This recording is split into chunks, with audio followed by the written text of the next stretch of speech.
Chúng mình bỏ lỡ à tham gia trong tế mà bịក្រុម AWP3 ថ្ងៃនេះអាត្មាមកធ្វើវីដេអូតាក់ទងទៅនឹងការរៀបរាប់កណ្ដុនដែល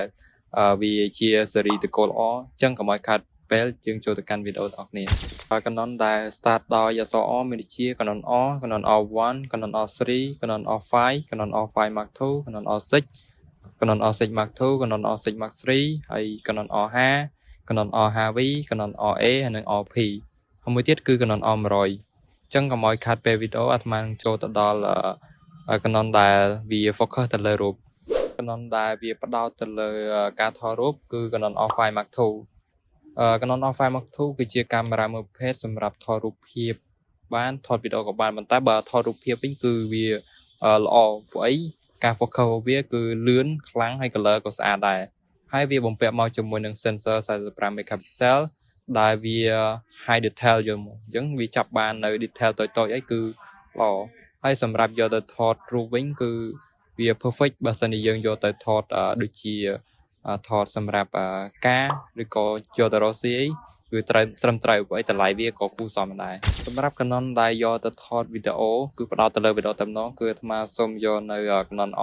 R5C អញ្ចឹង Canon R5C វាល្អសម្រាប់ទៅថតវីដេអូនៅពេលដែលយើងចង់បានគុណភាព quality វាខ្ពស់ព្រោះអី Canon R5C នេះយើងអាចថតវីដេអូបានដល់ 8K 60 frame ឬក៏30 frame ហើយបើសិនជា 4K វិញអាចរត់ទៅដល់120 frame វាបំពាក់មកជាមួយនឹង sensor 45 megapixel បូកជាមួយនឹង full frame ផងដែរហើយវាល្អសម្រាប់ថតវីដេអូត្រង់ថាវាមាន cooling system នៅពេលដែលយើងថតវីដេអូជាប់យូរម៉ោងវាអាចជួយបញ្ចុះកម្ដៅកុំឲ្យកាមេរ៉ាយើងវាក្ដៅពេកអញ្ចឹងសម្រាប់តែទូខ្លួនរបស់វាវិញគឺវាមានរូបរាងស្អាតវាល្អសម្រាប់យើងយកទៅរកស៊ីហើយនឹងការថតអីផ្សេងសម្រាប់ការយកទៅថតវីដេអូផងហើយនឹងរូបភាពផងអាត្មាសូមលើកយកនៅ Canon R5 ព្រោះអីវាមានភាពល្អប្រសើរខ្ពស់សម្រាប់ការថតទាំងពីរ